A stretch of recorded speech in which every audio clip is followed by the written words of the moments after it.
दोस्तों, stock market से पैसा कमाने के बहुत सारे तरीके हैं और उन्हीं तरीकों में से एक तरीका है आईपीओ। आखिर ये आईपीओ होता क्या है और कैसे इन्वेस्टर को कुछ ही दिनों में अपने पैसे पर 30%, 60%, 100% और उससे ज्यादा के रिटर्न मिल जाते हैं। और ये मेन बोर्ड आईपीओ तथा एसएमई आईपीओ क्या होता है, इस वीडियो में आईपीओ के सारे सवालों का जवाब आपको मिल जाएंगे, तो वीडियो में अंत तक बने रहें। सबसे पहले हम जान लेते हैं कि ये आईपीओ होता क्या है। तो आईपीओ का फुल फॉर्म होता है इनिशियल पब्लिक ऑफरिंग, बट इस फुल फॉर्म से तो आईपीओ समझ में आएगा नहीं, तो इसको थोड़ा हम डिटेल में समझते हैं। लेकिन उससे पहले आपको शेयर के बारे में पता होना चाहिए। मुझे उम्मीद है कि शेयर क्या होता है, उसे कैसे खरीदते बेचते हैं, ये आप जरूर जानते होंगे। तो चलिए आईपीओ समझते हैं। जब कोई कंपनी फर्स्ट टाइम अपना शेयर पब्लिक को ऑफर करती है इनिशियल लेवल पे, तो वही इनिशियल पब्लिक ऑफरिंग यानी आईपीओ कहलाती है। आईपीओ बेसिकली शेयर ही होते हैं, लेकिन वही शेयर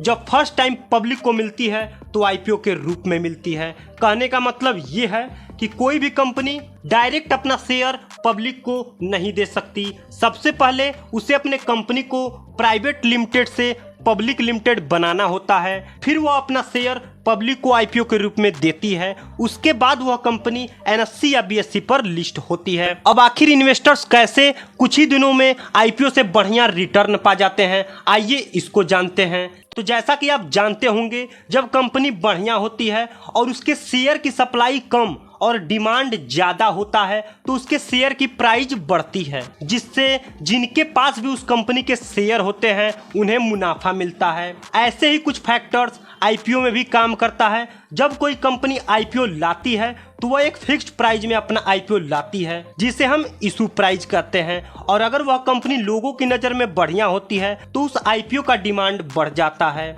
जिससे उस आईपीओ का सब्सक्रिप्शन भी बढ़ जाता है। जैसा कि आप देखे होंगे कि आईपीओ 10 गुना, 20 गुना, 40 गुना, 100 गुना और उससे ज़्यादा सब्सक्राइब हो जाते हैं। इसके साथ ही लिस्टिंग गेन पाने की वजह से भी लोग ज़्यादा सब्सक्राइब करते हैं। अब यानी डिमांड बढ़ी तो सिंपली प्राइस भी बढ़ेगी। अब इसमें होता ये है कि जिन लोगों ने उस आईपीओ में अप्लाई किया होता है और उनका अलॉटमेंट हो जाता है, बट यहाँ पर ध्यान दें, जिन्हें भी अलॉटमेंट मिल गया उन्हें तो आईपीओ एक फिक्स्ड प्राइस में मिल गई, लेकिन ओवर डिमांड होने की वजह से जब आईपीओ लिस्ट होती है एनएससी या बीएससी पे, तो लिस्टिंग के समय उस आईपीओ का प्राइस बढ़ जाता है, जिससे उन्हें लिस्टिंग गेन मिलता है, जिससे इन्वेस्टर्स को कुछ ही दिनों में बढ़िया रिटर्न मिल जाता है। और आप इस बात का भी ध्यान रखें कि आईपीओ अप्लाई तो बहुत सारे लोग करते हैं, लेकिन ओवर सब्सक्रिप्शन यानी ओवर डिमांड होने की वजह से आईपीओ अलॉटमेंट लॉटरी बेसिस पर होता है, लेकिन कुछ फैक्टर्स को ध्यान में रखकर। और जिनका भी अलॉटमेंट नहीं होता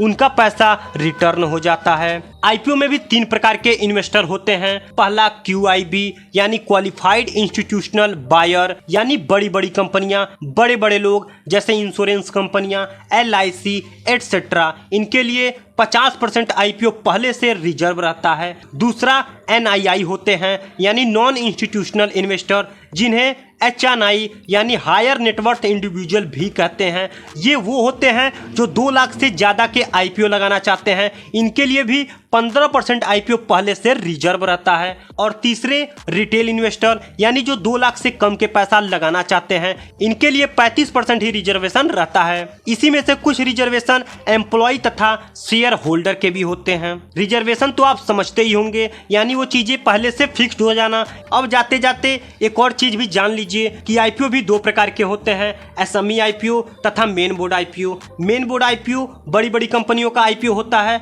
इसका इशू प्राइस 15,000 के आसपास होता है और इसमें रिस्क ना के बराबर रहता है। और एसएमई आईपीओ यानी small and medium size enterprises, ये मध्यम और छोटी कंपनियों का आईपीओ होता है। इसमें रिस्क थोड़ा बढ़ जाता है और इसका इशू प्राइस भी 1 लाख के एबव होता है। अब आप अपने हिसाब से डिसाइड कर सकते हैं कि हमें किस आईपीओ में पैसा लगाना चाहिए, लेकिन आईपीओ लगाने से पहले उस कंपनी के बारे में अच्छे से जरूर जान लें। अब हम आईपीओ कैसे अप्लाई करें, अलॉटमेंट के चांसेस कैसे बढ़ाएं, आईपीओ अप्लाई करने से पहले किन किन बातों का ध्यान रखें, ये हम किसी और वीडियो में जानेंगे। तब तक के लिए गुड बाय।